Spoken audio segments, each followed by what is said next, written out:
Halo semuanya, kembali lagi bersama channel EM Storytelling.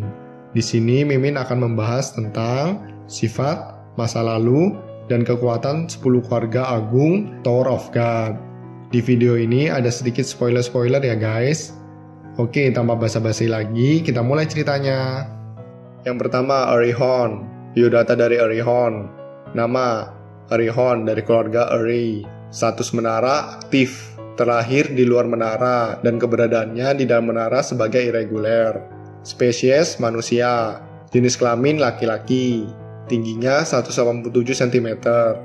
Warna rambutnya putih. Nama julukan yang didapat White Sword atau White Oar. Ranking di menara High Ranker nomor 5. Area kekuasaan menjadi penguasa di beberapa lantai. Posisi dalam bertarung sebagai Fisherman. Lokasi tempat kediaman berada di lantai 100. Sekarang, Mimin akan mendeskripsikan tampilan luarnya. Arihon adalah pria yang cukup tinggi dengan kulit pucat dan rambut putih panjang yang sampai ke punggungnya. Dan poni rambutnya menutupi matanya. Di pinggul kanannya tergantung pedangnya. Selanjutnya, Mimin akan mendeskripsikan sifatnya.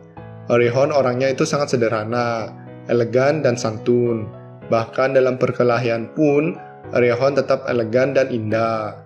Namun di salah satu peristiwa ketika Hakuin putranya berkata kalau Hakuin akan melampaui Arihon, maka mendengar itu Arihon berkata kejam dan kata-katanya seperti ini. Tidak peduli seberapa keras kamu mencoba, kamu tidak akan pernah melampaui ayahmu ini. Kecuali kalau kamu mau mengorbankan dirimu atau jiwamu untuk menjadi pedang ayahmu ini. Seperti yang dilakukan istri-istriku, anak-anakku yang lain, dan juga pelayan-pelayanku. Maka kamu akan kuat bersamaku. Namun kalau kamu tidak mau, maka pergilah dari rumah ini. Pergi ke tempat yang gelap dan jahat untuk meningkatkan kekuatanmu. Dan jadilah iblis yang melahap jiwa-jiwa yang lemah. Arihon mengatakan begitu mungkin karena Arihon melihat benih iblis di hatinya. Dan juga memberitahu Hakuin kalau masa depannya akan seperti itu. Bagaimana guys? Pasti kalian akan berspekulasi liar nih tentang Arihon ini. Oke, kita lanjut guys ke masa lalu Arihon. Arihon terkenal di menara sebagai yang terkuat dari 10 keluarga agung. Dia adalah ahli pedang yang luar biasa, yang tidak memiliki masalah dalam hal berpedang. Bahkan meskipun digabung dengan Shinsu kepadatan tinggi, itu pun tidak jadi masalah. Itu karena gaya ilmu pedang yang misterius, yang dikatakan mustahil untuk dijelaskan dengan kata-kata. Ditambah lagi, Arihon memiliki pedang White Oar. Pedang itu adalah satu-satunya senjata peringkat S+ di dalam menara, karena terbuat dari belut baja putih yang sangat legendaris. Itu sebabnya nama julukannya itu dinamai dengan White Sword atau White Oar. Asalnya dari situ guys. Terus rumornya Arihon mau menjadi pelayan jahat itu karena sebelum masuk ke menara, Arihon menantang jahat sebanyak 10 kali. Dan hasil dari ke-10 itu semuanya dimenangkan oleh Raja Jahat. Oleh karena itu, Arihon mau menjadi pelayan Raja Jahat. Arihon juga terkenal di mata reguler sebagai pemberi tes khusus kepada para reguler dengan hadiah yang luar biasa. Tetapi, tingkat kesulitannya sangat tinggi, sehingga sebagian besar reguler tidak berani menerimanya. Sampai saat ini, hanya 2 orang yang diketahui telah lulus ujiannya. Yang pertama adalah Urek Mazino, dan yang kedua putrinya sendiri, Eri Hagi Preorin Jahat. Tes yang diujikan kepada Urek Mazino adalah menahan serangan Arihon yang badas selama 10 menit. Jika Urek Mazino berhasil menahannya selama 10 menit, maka Urek Mazino akan lolos dari tes khusus Arihon ini. Kita tahu kekuatan Arihon ini sangat luar biasa badasnya. Tapi selama 10 menit itu, rupanya Urek Mazino lebih badas daripada Arihon. Sehingga bukan hanya menahan serangan Arihon saja, namun Urek Mazino bisa mengalahkan Arihon dalam 10 menit itu. Hadiah yang didapatkan Urek Mazino dari Arihon adalah memberikan hak kuasa menguasai lantai 77 yang sebelumnya dikuasai oleh Arihon. Sekarang lantai itu menjadi milik Urek Mazino. Untuk tes yang diujikan ke putri Arihon masih belum dijelaskan apakah tes itu sama seperti Urek Mazino atau beda. Satu tambahan lagi, yaitu Arihon tinggal di lantai 100 menara sebagai kepala keluarga Eri dan mempunyai banyak wilayah yang dikuasai oleh Arihon di menara itu. Bahkan jumlah wilayahnya yang dikuasai lebih banyak di antara 10 keluarga agung. Yang kedua, Kun Edwan. Biodata dari Kun Edwan. Nama, Kun Edwan dari keluarga Kun. Status menara aktif, terlahir di luar menara dan keberadaannya di dalam menara sebagai irreguler. Spesies manusia, jenis kelamin laki-laki, tinggi 227 cm, warna rambut biru. Nama julukan yang didapat, Marlin atau Blue Thunderclap. Ranking di menara, High Ranker nomor 6. Posisi dalam bertarung sebagai Spear Bearer. Sekarang Mimin akan mendeskripsikan tampilan luarnya. Edward memiliki rambut panjang berwarna biru dan mata biru. Di situasi tertentu, mata Edward berwarna keunguan. Sekarang Mimin akan mendeskripsikan sifatnya. Edward itu orangnya murah hati dan senang berkelahi. Edward juga bangga dan percaya diri dengan kekuatan yang dimilikinya. Meski begitu, Edward masih terlihat terhormat. Sifat jeleknya Edward yang terkenal adalah sifat cabulnya dan dia mempunyai banyak istri. Bahkan terbanyak nomor 2 di antara 10 keluarga agung. Akibatnya, Edward menghasilkan banyak anak.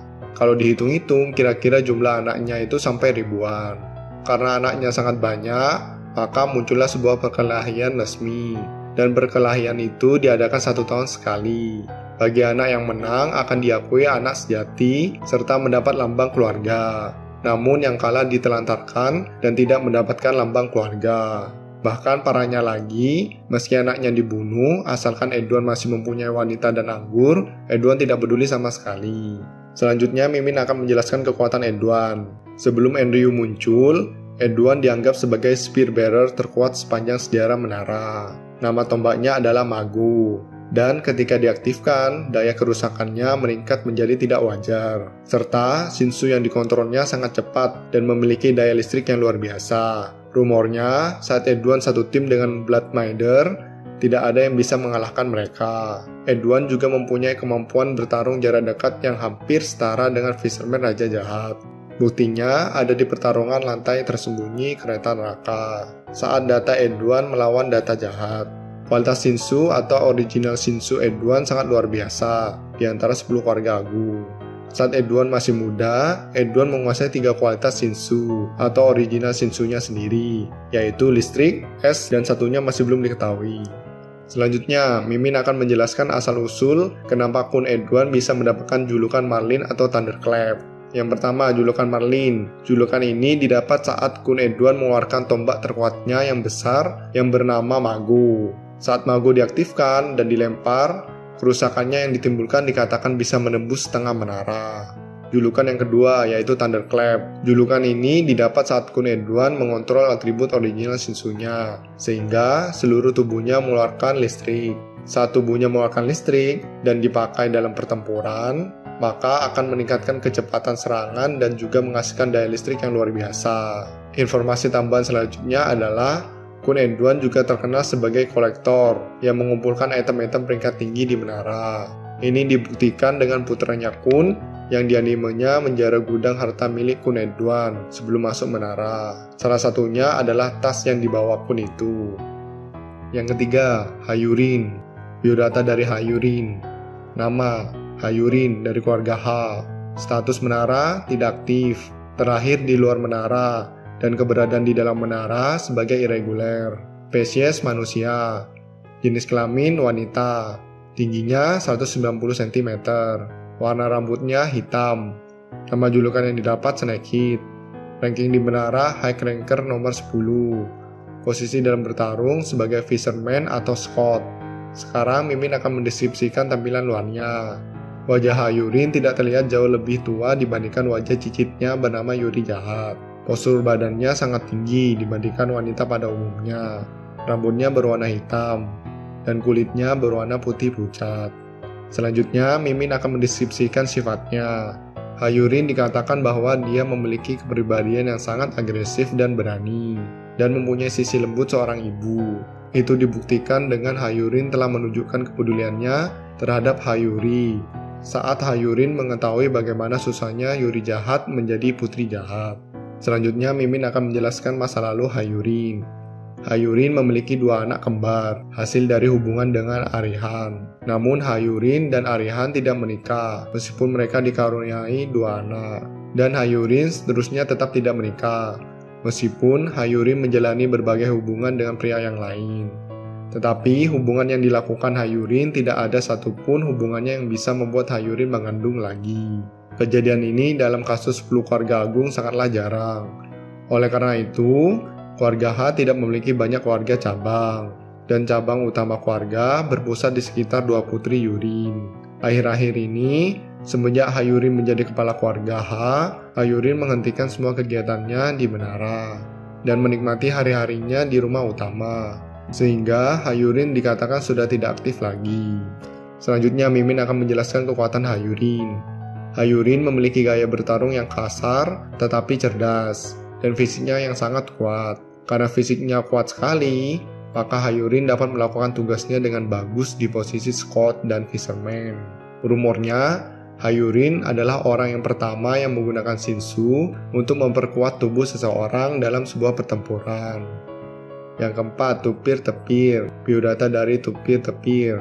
Nama, Tupir Tepir dari keluarga Tupir. Status menara aktif. Terlahir di luar menara dan keberadaannya di dalam menara sebagai irregular. Spesies manusia. Jenis kelamin masih belum dikonfirmasi, namun kemungkinan besar adalah laki-laki. Tingginya 173 cm. Nama julukan Eye of God. Ranking di menara, High Ranker nomor 11. Posisi dalam bertarung sebagai leg bearer.